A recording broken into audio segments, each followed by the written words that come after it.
ఈ రోజుల్లో busy life కారణంగా చాలా మంది ఆహారాన్ని ప్యాక్ చేసి తమతో తీసుకెళ్లి సమయం దొరికినప్పుడల్లా తింటారు. లేదా ఇంట్లో డైనింగ్ టేబుల్, సోఫా, బెడ్ మీద తింటూ ఉంటారు. మరికొందరు టీవీ, ఫోన్లు చూస్తూ ఎక్కడ పడితే అక్కడ కూర్చొని తింటూ ఉంటారు. కానీ ఇది అసలు మంచి పద్ధతి కాదు. పూర్వకాలంలో అందరూ నేలపై కూర్చొని మాత్రమే భోజనం చేసేవారు. ఇది ఒక సాంప్రదాయం మాత్రమే కాదు, దీని వెనుక ఎన్నో ఆరోగ్య ప్రయోజనాలున్నాయి. అందుకే నేలపై కూర్చొని భోజనం చేయాలని చెబుతారు మన పెద్దవారు.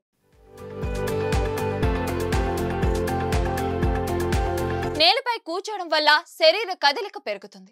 కాళ్ళు నేలకు ఆనించి కూర్చోవడం జీర్ణక్రియ ప్రక్రియను మెరుగుపరచడంలో సహాయపడుతుంది. ప్లేట్ను నేలపై ఉంచి తినడానికి శరీరాన్ని ముందుకు వంచడం ద్వారా కడుపు కండరాలు చురుగ్గా ఉంటాయి. దీనివల్ల కడుపులో యాసిడ్ స్రావం పెరిగి ఆహారం వేగంగా జీర్ణం అవుతుంది. ఫలితంగా శరీరంలో రక్త ప్రవాహం పెరుగుతుంది. ఇది నరాలను ప్రశాంతపరిచి ఒత్తిడిని తగ్గిస్తుంది. గుండె ఆరోగ్యాన్ని కూడా మెరుగుపరుస్తుంది. నేలపై కూర్చున్నప్పుడు మన శరీరం, గుండెపై ఒత్తిడి తక్కువగా ఉంటుంది.